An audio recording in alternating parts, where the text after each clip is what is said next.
Hey guys তোমরা সবাই কেমন আছো? আশা করি সবাই ভালো আছো। আমিও বেস্ট অ্যান্ড বেটার আছি। আর কথা হচ্ছে গাইস, আমার না এই ক্যামেরাটা দিয়ে এভাবে দেখলে না মনে হয় একদম এই জায়গাটা একদম খালি হয়ে গেছে। কিন্তু অ্যাকচুয়ালি কি বলতো, এখন চান করলাম তো সাইড থেকে আর হচ্ছে তেল দিলাম, ওই জন্য একটু বেশি মনে হচ্ছে, তাই তো নাকি? তো চলো, কোনো ব্যাপার না। তো ওই জন্য আমি টুপিটা এসে খুঁজলাম যে টুপিটা দিয়ে এই ভিডিও একটু শ্যুট করবো, কারণ সবাই গাইজ লোক এই যে পেয়ে গেছি টুপি, যে গাইজ লোক সবাই থেকে টাকলা মারতে এখনো হয়নি, তো ভাবলাম যে টুপিটা দিয়ে কিন্তু খুঁজেই পাচ্ছিলাম না। যাই হোক, দুইটি টুপি আমার আর কই? হ্যাঁ, আচ্ছা, আর একটা ছিল তো, ওটা ধুয়ে শুকাই দিতেছি। তো এরকম ব্যাপার গাইস। অ্যান্ড এখন টুপিটা দেওয়ার পরে একটু মনে হচ্ছে না, বয়স কম কম মনে হচ্ছে না, একদম টাকলা মনে হচ্ছে বয়স্ক বুড়ো হয়ে গেছে। তো গাইস এরকম ব্যাপার।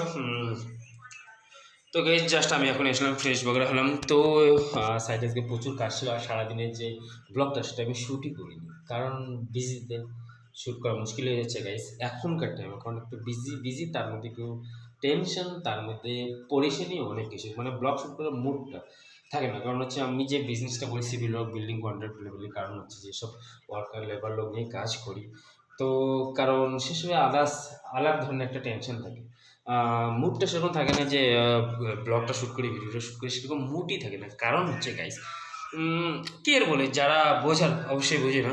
কারণ হচ্ছে ওয়ার্কার নিয়ে কাজ করানো মানে কতটা টেনশন হয়। আর হচ্ছে আমাদের যেসব কাজ সেগুলো একদম এখনকার টাইমটা একদম বেকার জিনিস, যেটা হচ্ছে মুম্বাইয়ের বুকে, মানে বেকার বলতে কি বেকার, মানে মুম্বাইয়ের বুকে সিভিল ওয়ার্কটা মোটেও ভালো না, মানে বেকার যাকে বলা হয়। সিভিল ওয়ার্কটা একদম বেকার, একদম বেকার, একদম বেকার বর্তমানে টাইমে। মানে অ্যাকচুয়ালি পেমেন্ট টাইম হচ্ছে না, প্রচুর প্রবলেম আর কি এইসব লাইনে বর্তমানের টাইমটা, মানে এসব মুম্বাই, অনলি ফর মুম্বাই, বাকি আদার্স দিল্লি বলো, আদার জায়গা বলো, সেসব জায়গায় ঠিক, কিন্তু মুম্বাইয়ের এখনকার যে পরিস্থিতি, মানে কোম্পানিগুলো একদম বেকার, এরকম অবস্থা গেছে। বাকি আর কি বলি, এইসবই জিনিস। আর এখন তো আমি ঘরে এখন গিয়ে শুনেছি মোবাইল দেখতে নিয়েছিলাম, তার জন্য কি কান্না, প্রচুর কান্না। আমি যদি আপনি বলে দিলেন আমার কান্না শুনেছি, তো তার থেকে ওকে যেহেতু একটু শান্তই থাক। বাকি এখন আমাদের কাজগুলো করি আমরা, তাই তো নাকি?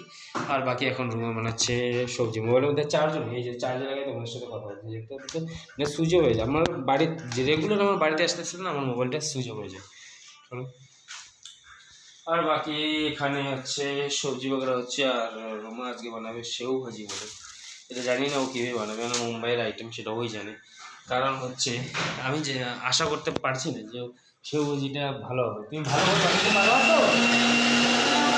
আমার জন্য টমেটোটা শুকতে পারতে হবে, আমি বলতেছি আমার জন্য টমেটোটা শুকতে পারতে করতে, কারণ হচ্ছে সেও বুঝি যে ও কীভাবে বানাবে। মুড়ি আনতে আনছো, মনেই ছিল আটাও নেই যে রুটি বানা খাবো, সেও ভাজি খালি পেটে খাবো। কেন ভাত দিয়ে? ভাত দিয়ে খাই না, তো খায় না, রুটি দিয়ে। তাই নিরুর দোকান নেই হচ্ছে? হ্যাঁ, মুড়ি নাই। মুড়ি নাই? মুড়ি নাই, চূড়া আছে। কি আছে? চূড়া। চুড়ো তো আমাদের কাছেও আছে না, চিরা। হ্যাঁ গাইস, লাইটটা আমাদের চলে গেল, মোবাইলের মধ্যে চার্জও নাই, কি হবে এখন বুঝতেই পারতেছে।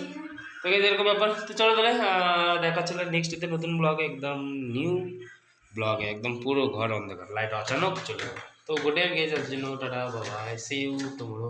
সবাই ভালো থাকো, আর আমাদের জন্য দোয়া করো, আমরা যদি একটু ভালো থাকি, তাই তো নাকি? তো অবশ্যই গাইস দোয়া করবে, আর আমিও সবার জন্য দোয়া করতেছি, সবাই যেন ভালো একদম সুস্থ থাকো অ্যান্ড ভালোভাবে জীবনযাপন করো, তাই তো নাকি? তো আমাদের জন্য এইটুকু দোয়া সবাই করে নিও, তাই তো? Good night guys, tata, bye bye.